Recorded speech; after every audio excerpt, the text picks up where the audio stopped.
দখলদার ইসরায়েলের প্রধানমন্ত্রী বেঞ্জামিন নেতানিয়াহু হুমকি দিয়েছেন গাজায় তারা ফের যুদ্ধ শুরু করতে পারেন, এজন্য প্রস্তুত রয়েছে ইসরায়েল।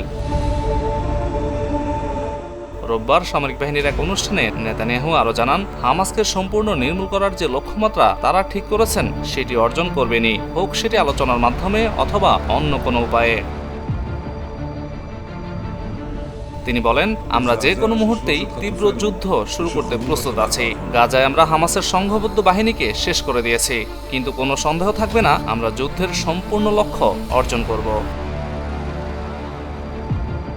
ফিলিস্তিনি সশস্ত্র গোষ্ঠী হামাস ও দখলদার ইসরায়েলের মধ্যে গত 19 জানুয়ারি থেকে যুদ্ধবিরতি শুরু হয়। 3 ধাপের এই যুদ্ধবিরতির প্রথম ধাপ চলছে এখন, যা শেষ হবে শীঘ্রই। এই প্রথম ধাপে ইসরায়েলের 33 জিম্মিকে ফেরত দেওয়ার কথা ছিল হামাসের, যা তারা রেখেছে ইতিমধ্যেই। গতকাল শনিবার প্রথম ধাপের শেষ 6 জিম্মিকে মুক্তি দিয়েছে তারা। এর ঠিক পরপরই দখলদার ইসরায়েলের 602 ফিলিস্তিনিকে মুক্তি দেওয়ার কথা ছিল, কিন্তু তারা সে কথা রাখেনি।